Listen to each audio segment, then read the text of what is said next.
नमस्कार दोस्तों, स्वागत करता हूं मैं आपका GLCIS इंदौर में। आज फ्रेंड्स हम मध्य प्रदेश समसामयिकी की जो इस सप्ताह की हमारी मैगजीन है उसके बारे में डिस्कस करेंगे शॉर्ट वीडियो के माध्यम से। तो सबसे पहले तो आप इसकी PDF अगर लेना चाहते हैं तो GLCIS MPPSC अपने प्ले स्टोर से डाउनलोड कीजिए ऐप, और वहाँ पे फ्री स्टडी मटेरियल में आपको इसका PDF मिल जाएगा। यह अंक 8वां है। हमने 19 सितंबर से 4 अक्टूबर तक की इसमें घटनाओं को सम्मिलित किया है। इसमें हमने क्या क्या दिया है आपको: प्रादेशिक घटनाक्रम, राष्ट्रीय घटनाक्रम, अंतर्राष्ट्रीय घटनाक्रम, खेल परिदृश्य और प्रश्न बैंक दिए प्रारंभिक परीक्षा और मुख्य परीक्षा के। तो बिना देरी किए शुरू करते हैं सबसे पहले मध्य प्रदेश समसामयिकी में। तो फ्रेंड्स, सबसे पहली खबर है हमारी। कर्नाटक के राज्यपाल थावरचंद गहलोत ने उज्जैन में तारामंडल परिसर में विज्ञान केंद्र का भूमि पूजन किया। तो फ्रेंड्स, अभी जो पहले केंद्रीय मंत्री हुआ करते थे थावरचंद गहलोत, अब कर्नाटक के राज्यपाल है। उन्होंने मध्य प्रदेश के उज्जैन जिले में एक विज्ञान केंद्र का भूमि पूजन किया है। तो वहाँ पे जो विज्ञान एवं प्रौद्योगिकी मंत्री हमारे राज्य सरकार के ओम प्रकाश सकलेचा और उच्च शिक्षा मंत्री मोहन यादव भी उपस्थित थे। और मध्य प्रदेश विज्ञान एवं प्रौद्योगिकी परिषद के महानिदेशक अनिल कोठारी ने बताया कि राष्ट्रीय विज्ञान संग्रहालय परिषद कलकत्ता, ये ध्यान रखना आप, कलकत्ता में, और संस्कृति मंत्रालय भारत की योजना के अंतर्गत उज्जैन में विज्ञान केंद्र की स्थापना की जा रही है। इनकी इमेज है, देख लीजिएगा आप। और हमारा ऐप डाउनलोड कीजिए GLCIS MPPSC, और किसी भी तरह की अन्य जानकारी के लिए आप इस नंबर पर हमें कॉल कर सकते हैं। नेक्स्ट आता है ये हमारी खबर है कि तुरतुक फेस्टिवल में बिलाल खत्री बाग प्रिंट जन आकर्षण का केंद्र बनी। तो तुरतुक फेस्टिवल कहाँ पे हुआ फ्रेंड्स? ये है लद्दाख का एक गांव है, मतलब भारत का सबसे, समझ लो, सबसे उत्तरी गांव ही समझ लो इसको। तो यह 1947 की जंग में पाकिस्तान के पास चला गया था, लेकिन 1971 की लड़ाई हुई तो उसमें हमारे वापस भारत के पास आ गया है। तो इसके 50 साल पूर्ण हुए, आज़ादी का अमृत महोत्सव मनाया जा रहा है। तो वहाँ पे एक फेस्टिवल हुआ था। तो मध्य प्रदेश के एक कलाकार है ये बिलाल खत्री, इनका संबंध है बाघ प्रिंट से। ये आपसे क्वेश्चन पूछा जा सकता है, ये धार जिले से संबंधित है, तो इनकी वहाँ आकर्षण का केंद्र बनी। तो ये मध्य प्रदेश के लिए बहुत इंपॉर्टेंट है। फिर आपको जिसे पता ही होगा कि बालाघाट के जो चिन्नौर चावल है उनको GI टैग मिल चुका है। तो ये मध्य प्रदेश की पहली कृषि क्षेत्रीय पहली जींस है जिसे GI टैग मिला है फसलों की, और ये 100 रुपये प्रति किलो भी इसे बेचा जाता है। तो ये अपना महाराष्ट्र के साथ इसका कुछ विवाद चल रहा था, परंतु आखिरी में मध्य प्रदेश को इसका GI टैग चिन्नौर चावल का दिया गया है। नेक्स्ट खबर हमारी, मुख्यमंत्री शिवराज सिंह चौहान ने प्रधानमंत्री को हबीबगंज रेलवे स्टेशन लोकार्पण के लिए आमंत्रित किया। तो 15 नवंबर को एक कार्यक्रम आयोजित होगा जिसके दौरान स्वामित्व योजना के अंतर्गत हरदा जिले के 100% अधिकार पत्र प्रदान कार्यक्रम और जनजातीय गौरव दिवस भी उस दिन मनाया जाएगा, और हबीबगंज रेलवे स्टेशन का उस दिन लोकार्पण किया जाएगा। तो ये मुलाकात हुई है शिवराज सिंह जी चौहान, देख सकते हैं आप, और प्रधानमंत्री मोदी की। और मध्य प्रदेश को चंदन की खेती के लिए विकसित करने के लिए प्रधानमंत्री ने सुझाव दिए हैं मध्य प्रदेश के मुख्यमंत्री को। आइए फ्रेंड्स, आगे है मध्य प्रदेश के राज्यपाल। हमने स्टैटिक GK से भी कुछ ये लिए हैं, कुछ पोर्शन दिया है, ताकि आपको जो MPPSC की जो परीक्षा है उसमें ये लिस्ट 4 ऑप्शन दिए जाते हैं और उनमें पूछा जाता है इनमें से कौन मध्य प्रदेश के राज्यपाल नहीं रहे। तो उस तरह के क्वेश्चंस को भी सोल्व करने के लिए इस मैगजीन में एक सुविधा दी गई है कि मध्य प्रदेश के राज्यपालों की लिस्ट दी गई है। तो पट्टाभी सीतारमैया पहले थे हमारे राज्यपाल, और पूरी लिस्ट दी गई है ये, जो अभी मंगू भाई छगन भाई पटेल हैं उनके तक। तो ये आप पढ़िएगा, बहुत अच्छी लिस्ट दी है। और फिर मंगू भाई पटेल जो अभी वर्तमान है उनका पूरा जीवन परिचय दिया है। मैं आपको इसको वीडियो में नहीं बताऊंगा, आप इसको पढ़िएगा डिटेल में। इनने कौन कौन से पद धारित किए हैं, क्या संसदीय जीवन रहा, राजनीतिक गतिविधियाँ क्या रही है। ये अगली खबर है हमारी, नीमच रेल लाइन दोहरीकरण। केंद्रीय मंत्रिमंडल ने नीमच रतलाम रेल लाइन का दोहरीकरण किया है, और इससे उस बताया जा रहा है कि उस क्षेत्र का सामाजिक और आर्थिक विकास होगा। यह मार्ग 132.92 किलोमीटर का होगा, और ये पूरा पढ़ सकते हैं आप। माल यात्रा शुरू होगी, और जो है परियोजना में अनुमानित लागत इतनी है 1095.88 करोड़ रुपए। प्रोजेक्ट 4 साल में पूरा किया जाएगा। ऊंचागढ़ का किला सहित कई स्थल परियोजना इसमें क्षेत्र में शामिल है। पर्यटन को बढ़ावा मिलेगा कुछ तरह से। फिर 2 अक्टूबर को गांधी जयंती और लाल बहादुर शास्त्री जयंती मनाई गई। 2 अक्टूबर को 152वीं जयंती मनाई गई, 52वीं सॉरी, गांधी जयंती मनाई गई और 117वीं जयंती मनाई गई लाल बहादुर शास्त्री की। तो इसी दिन महात्मा गांधी सम्मान प्रदान किया था मध्य प्रदेश सरकार द्वारा, ये ध्यान रखेगा। 2019 और 2020 के लिए दिया गया है। 2019 के लिए संस्था अखिल विश्व गायत्री परिवार और 2020 के लिए उस्मानाबाद की संस्था भटके विमुक्त विकास प्रतिष्ठान को दिया गया है। इस सम्मान में 10 लाख रुपए की राशि और एक सम्मान पट्टिका दी जाती है। इसकी शुरुआत 1995 में हुई थी और पहला पुरस्कार कस्तूरबा गांधी ट्रस्ट इंदौर को दिया गया था। ये लाल बहादुर शास्त्री के बारे में पूरी डिटेल दी है कि उनका कार्यकाल कैसा क्या रहा था। वो उन्हीं के कार्यकाल में 1965 का युद्ध हुआ था भारत पाकिस्तान के बीच, जो भारत ने पाकिस्तान को अच्छी तरह से धूल चटाई थी और पाकिस्तान के से साथ ताशकंद में पाकिस्तान के प्रधानमंत्री अयूब खान के साथ युद्ध समाप्त करने के समझौते पर हस्ताक्षर करने गए थे वहाँ पे। और लाल बहादुर शास्त्री जी, और 11 जनवरी 1966 को रात में रहस्यमय परिस्थितियों में उनकी मृत्यु हो गई है। इनका फ्रेंड्स आज तक पता नहीं चला है कि इनकी मृत्यु किस कारण से हुई थी। गांधी जयंती विशेष दिया गया है, आप पूरा पढ़िएगा, इसको मैं आपको ये नहीं बता रहा हूँ। गांधी जी के बारे में जुड़ी जीवन बातें हैं इसमें, और जिसमें कितनी भारत में कुल 53 बड़ी सड़कें हैं महात्मा गांधी के नाम पे और 48 सड़कें विदेशों में है। महात्मा गांधी को राष्ट्रपिता संबोधित करके ये सुभाष चंद्र बोस ने किया था। फिर नर्मदा के पथिक पुस्तक लॉन्च हुई है। ये दिग्विजय सिंह के द्वारा जो नर्मदा यात्रा करी गई थी उसका यात्रा वृत्तांत है और इसे लिखा है ओपी शर्मा ने और इसका विमोचन दिग्विजय सिंह ने किया है और उनकी पत्नी अमृता राय ने। तो ये देख सकते हैं आप पुस्तक नर्मदा के पथिक, ये दिग्विजय सिंह, ये उनकी पत्नी अमृता राय और ये ओम प्रकाश शर्मा द्वारा लिखी गई है। और ये हमारा फ्रेंड्स हमारा चैनल ये इंस्टाग्राम पे पेज है GLCIS, और आप इसकी जो भी रेगुलर अपडेट है वो आप लेने के लिए हमें फॉलो कर सकते हैं। इस तरह का लोगो प्रोफाइल है और ये GLCIS आप सर्च कर सकते हैं। इंस्टाग्राम पे भी हमसे जुड़ सकते हैं। नेक्स्ट राष्ट्रीय समसामयिकी की बात कर लेते हैं। तो प्रधानमंत्री ने विशेष गुणों वाली 35 फसल की नई किस्में राष्ट्र को समर्पित की। तो ये ICR मतलब भारतीय कृषि अनुसंधान परिषद द्वारा विकसित की गई है और वीडियो कॉन्फ्रेंसिंग के माध्यम से रायपुर के बरौंडा स्थित राष्ट्रीय जैविक तनाव सहिष्णुता संस्थान के नए परिसर का भी उद्घाटन किया है। तो ये पूरी खबर आप पढ़िएगा। फिर परीक्षा उपयोगी तथ्य हमने दिए हैं। भारतीय कृषि अनुसंधान परिषद Indian council of agriculture research, इसकी स्थापना 24 जुलाई 1929 को हुई थी। पहले नाम इसका imperial council of agriculture research था और अब इसका भारतीय कृषि अनुसंधान परिषद कर दिया गया है और इसका मुख्यालय नई दिल्ली में है। फिर Ayushman Bharat digital mission launch हुआ है। तो 15 अगस्त को 2020 को लाल किले से Ayushman Bharat digital mission pilot project की घोषणा की गई थी और इसे राष्ट्रीय स्वास्थ्य मिशन डिजिटल मिशन के रूप में भी जाना जाता है। इस मिशन को 6 केंद्र शासित प्रदेशों अंडमान निकोबार द्वीप समूह, चंडीगढ़ और जो अपना दादर नागर हवेली, दमन एवं दीव और लद्दाख एवं लक्षद्वीप, पुदुचेरी, यहाँ पे पायलट प्रोजेक्ट के तौर पर शुरू किया गया है। सिर्फ एक केंद्र शासित प्रदेश शायद नहीं है, दिल्ली वगैरह, बाकी जो चंडीगढ़ भी नहीं है, बाकी यहाँ पे शुरू किया गया था। आयुष्मान भारत डिजिटल मिशन क्या है? यह मिशन भारतीय डिजिटल मिशन डाटा, सूचना, बुनियादी ढांचाओं, सेवाओं, विस्तृत श्रृंखला के माध्यम से सहज ऑनलाइन प्लेटफॉर्म तैयार होगा जो खुले इंटर ऑपरेबल मानक पद्धति डिजिटल सिस्टम का विधिवत लाभ प्रदान करेगा। यह मिशन स्वास्थ्य संबंधी व्यक्ति की जानकारी की सुरक्षा, गोपनीयता, निजता सुनिश्चित करेगा। नागरिकों की सहमति उनके देशांतरी स्वास्थ्य कार्ड तक पहुंच आदान प्रदान सक्षम करेगा। मतलब ये एक Ayushman Bharat digital mission launch किया गया है। इसके तहत एक स्वास्थ्य आईडी आपको दी जाएगी जिससे आपका पूरा डाटा डिजिटली होगा ताकि डॉक्टर को भी आप सारी फाइल्स ना दिखा पाए, मतलब सारी फाइल दिखाने की ज़रूरत ना रहे और आपको भी पता रहे कि हमारा क्या क्या चेकअप कब कब हुआ था। तो ये इस मिशन का मुख्यतः उद्देश्य, मतलब स्वास्थ्य सेवाओं को भी डिजिटली ले जाना चाहते हैं हमारे प्रधानमंत्री। PM पोषण स्कीम, ये जो पहले मिड डे मील स्कीम हुआ करती थी उसका नाम बदल दिया है PM पोषण स्कीम। 5 साल तक चलेगी इसमें और इस सुविधा से आप लोगों तिथि भोजन नाम की एक परंपरा शुरू की गई है फ्रेंड्स। इस सुविधा के आसपास के लोग किसी भी मौके या पर्व पर स्कूल के बच्चों को विशेष भोजन उपलब्ध करा सके। मतलब किसी को कोई विशेष तिथि है जिस पे उसकी इच्छा है कि मैं स्कूलों के बच्चों को भोजन कराना चाहता हूँ, तो वो भी अब सुविधा उपलब्ध हो गई है मिड डे मील के नाम से। तो अब इसका नाम PM पोषण स्कीम किया और मिड डे मील की शुरुआत 1995 में हुई थी, ये आप ध्यान रखिएगा।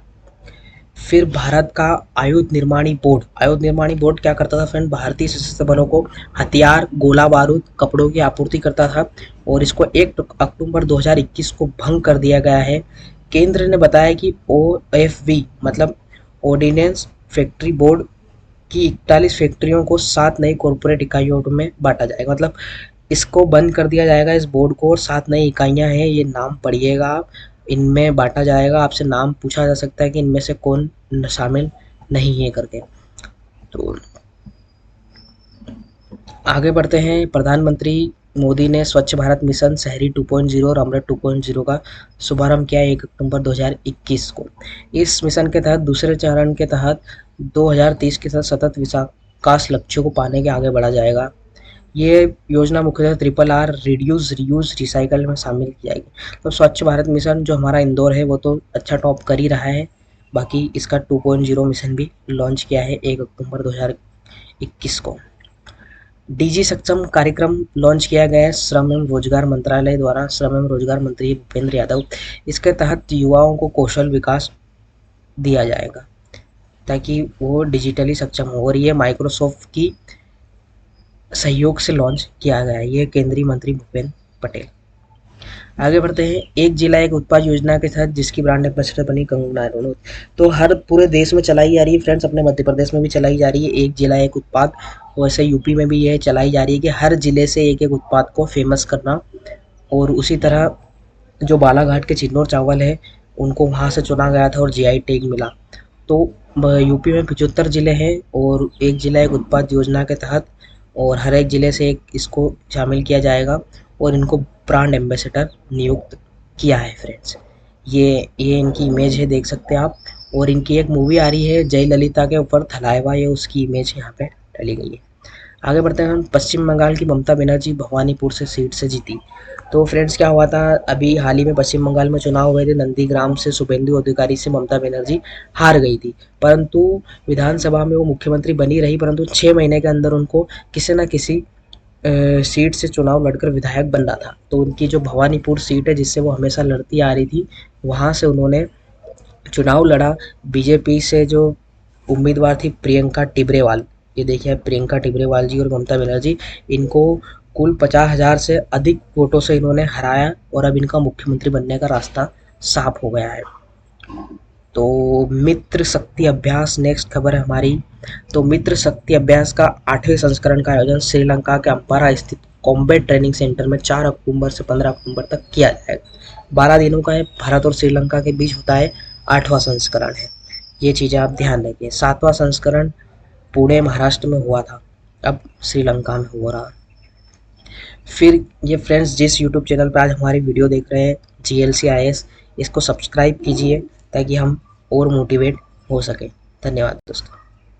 आगे बढ़ते हैं। अंतर्राष्ट्रीय समसामयिकी। अंतर्राष्ट्रीय समसामयिकी में पहली खबर है, स्विट्जरलैंड ने बनाया समलैंगिक विवाह को वैध।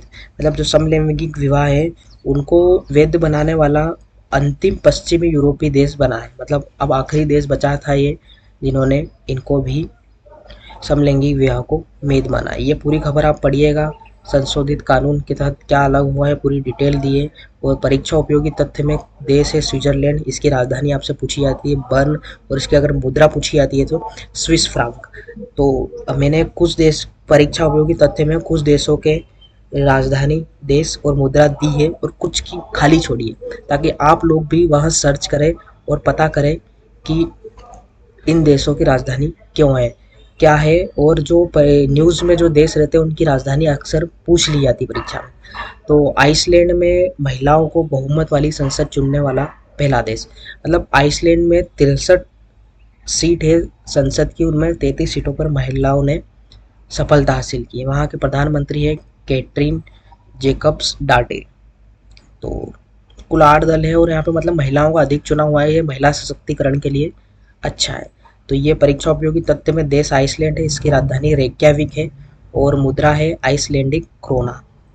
ये चीज़ आप ध्यान रखिएगा। जर्मनी में भी इलेक्शन में पूरी खबर पढ़िएगा। जर्मनी की चांसलर एंजेला मार्केल 16 साल से वहाँ पे चांसलर थी और अब उनकी पार्टी की हालत बहुत ज़्यादा ख़राब है। ये जैसे मैंने यहाँ पे कुछ खाली चीज़ें छोड़ी है। देश जर्मनी, आप इसकी राजधानी सर्च कीजिएगा और मुद्रा इसकी बताइएगा कमेंट करके हमें। फिर है जापान में नए प्रधानमंत्री बन गए फ्रेंड्स। सबसे पहले जापान में लंबे समय तक प्रधानमंत्री रहे थे शिंजो आबे। फिर उन्होंने इस्तीफा देने के बाद प्रधानमंत्री बनाए गए योशिहिदे सुगा। वो 1 साल तक प्रधानमंत्री रहे और उन्होंने अपना इस्तीफा दे दिया। तो अब जापान के पूर्व विदेश मंत्री फूमियो किशिदा, ये देखिए आप इमेज में फूमियो किशिदा है, ये अब जापान के नए प्रधानमंत्री बने हैं। ये पूरी डिटेल है फूमियो किशिदा के बारे में। जापान की राजधानी टोक्यो है और यहाँ की मुद्रा जापानी येन है। ग्रीस करेगा फ्रांस से युद्ध पूर्व, मतलब फ्रांस की जो ऑस्ट्रेलिया से डील है वो कैंसिल होने के बाद ग्रीस ने उनकी तरफ मदद का हाथ बढ़ाते हुए वहाँ से युद्धपोत खरीदने की ये फैसला लिया है। पूरी डिटेल दी गई है यहाँ। इनकी परीक्षा उपयोगी तथ्य में आपके लिए मैंने देश राजधानी मुद्रा के लिए खाली जगह छोड़ी है, आप देखिएगा। और फ्रेंड्स हमारा जो टेलीग्राम चैनल है उस पर भी आप जुड़ सकते हैं। फ्री प्लेटफॉर्म है, MPPSC फ्री प्लेटफॉर्म इसका नाम है चैनल का। और यहाँ पे हम डेली टेस्ट की लिंक, PDF वगैरह और फ्री स्टडी मटेरियल आपको प्रोवाइड कर रहे हैं। तो आप यहाँ पे भी टेलीग्राम पे हमसे जुड़ सकते हैं। फिर स्पोर्ट्स से खबर लेते हैं। लुइस हैमिल्टन ने जीता रूसी ग्रैंड प्रिक्स 2021 और वो पहले ऐसे ड्राइवर F1 ड्राइवर बन गए जिन्होंने 100 रेस जीत चुके हैं अभी तक। मतलब लुइस हैमिल्टन का नाम पे है रिकॉर्ड, ये पूरी डिटेल है। और ये लुइस हैमिल्टन मतलब 100 F1 रेस ये जीत चुके हैं।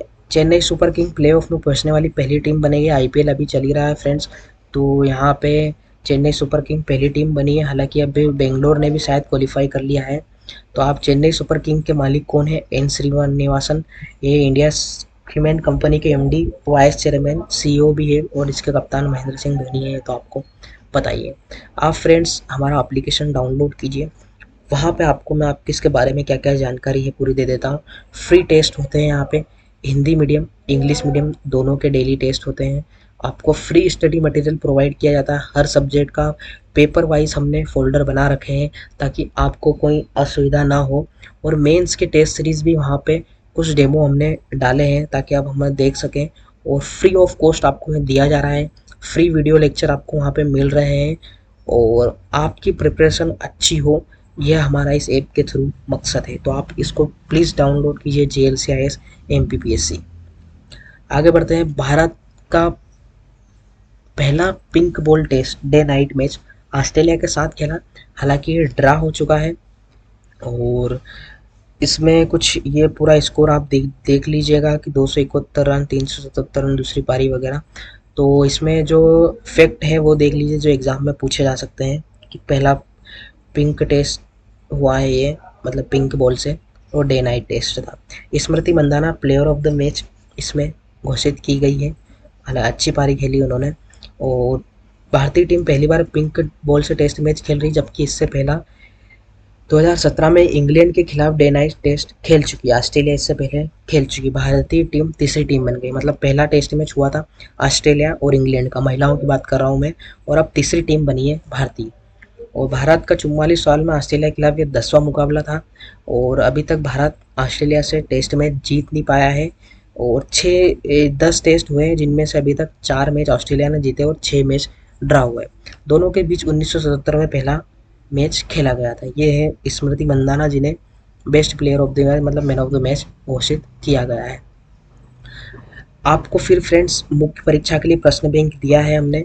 ये पेपर 1 पार्ट A यूनिट 2 का है, सॉरी ये पेपर 3 का है।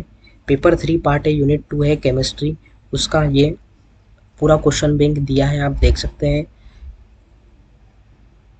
इलेक्ट्रॉन वगैरह समसामयिक पूरे हमने इसमें 3 मार्कर, 5 मार्कर और 11 मार्कर तीनों का कॉम्बिनेशन रखा है। जैसे आप देख सकते हैं 62 क्वेश्चन हमने 3 मार्कर आपको दिए। फिर 50 वर्ड के क्वेश्चन भी है, ये देख सकते हैं आप। पूरा 50 वर्ड के क्वेश्चन 17 है फ्रेंड्स, मतलब 5 मार्क्स के। फिर 11 मार्क्स के क्वेश्चन भी हमने दिए हैं। तो आपकी मेंस की प्रैक्टिस बहुत अच्छी तरह। और इस टेस्ट की हमने एक PDF फाइल बनाई है जिससे ये क्वेश्चन है, इसके नीचे ही इसके लिखने की जगह है। और ऐसे सारे क्वेश्चन की पूरी PDF आप हमारे एप्लीकेशन पे डाउनलोड कर सकते हैं। फ्री स्टडी मटेरियल में आपको मिल जाएगी। फिर प्रारंभिक परीक्षा के लिए प्रश्न दिए गए हैं। इसी मैगजीन को पढ़ने के बाद आपको कैसे क्वेश्चन बन सकते हैं वो कुछ आप यहाँ पे देख सकते हैं। हाल ही में जापान के प्रधानमंत्री कौन बने? Fumio Kishida. फिर लुइस हैमिल्टन F1 जीतने वाले पहले ड्राइवर बन गए हैं, तो 100 रेस इन्होंने जीत चुकी है। भारतीय महिला क्रिकेट टीम ने अपना पहला टेस्ट मैच किस टीम के साथ खेला? ऑस्ट्रेलिया। और पश्चिम बंगाल की ये मतलब मुख्यमंत्री उनकी विधानसभा सीट भवानीपुर। और मित्र शक्ति भारत और श्रीलंका के बीच होता है, ये देख सकते हैं आप। पूरा हमने यहाँ पे क्वेश्चंस इसमें दिए हैं कि नर्मदा पथिक पुस्तक के लेखक कौन हैं, और मिड डे मील स्कीम का नाम बदलकर क्या रख दिया गया है, आयुष्मान डिजिटल मिशन किसके द्वारा शुरू किया गया है, किस जिले के चिन्नौर चावल को जीआई टैग प्रदान किया गया है, तो बालाघाट इसका सही आंसर है। तो ये क्वेश्चन से आप प्रारंभिक परीक्षा के लिए इनको प्रिपेयर कर सकते हैं। और फिर मैं आपको बता दूं कि हमारी MPPSC 1 ईयर प्लान प्री और मेंस पूरी इंटरव्यू तक की आपको तैयारी कराई जाएगी। टारगेट बैच चल रहा है, सेपरेट बैच है इंग्लिश मीडियम और हिंदी मीडियम को। Professional and experience teaching team है हमारी। Plan model for syllabus completion, मतलब एक प्लान तैयार किया गया है कि पूरा सिलेबस आपको कंप्लीट कराया जाएगा। फिर updated and printed notes as per new syllabus, आपको प्रिंटेड नोट्स प्रोवाइड किए जाते हैं, उनकी हार्ड कॉपी सॉफ्ट कॉपी दोनों आपको दी जाती है।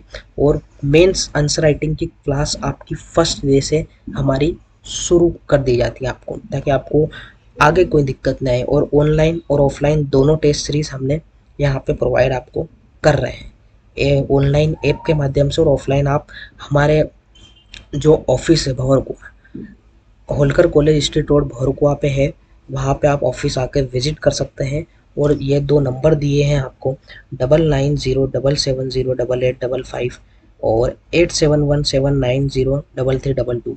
इन पे आप कॉल करके किसी भी क्वेरी को सॉल्व करवा सकते हैं हमसे। और ये आपको नंबर यहाँ पे शो हो रहा है 9907708855। तो आई होप दोस्तों ये वीडियो आपको अच्छा लगा होगा। धन्यवाद, मिलते हैं नेक्स्ट वीडियो में। जय हिंद।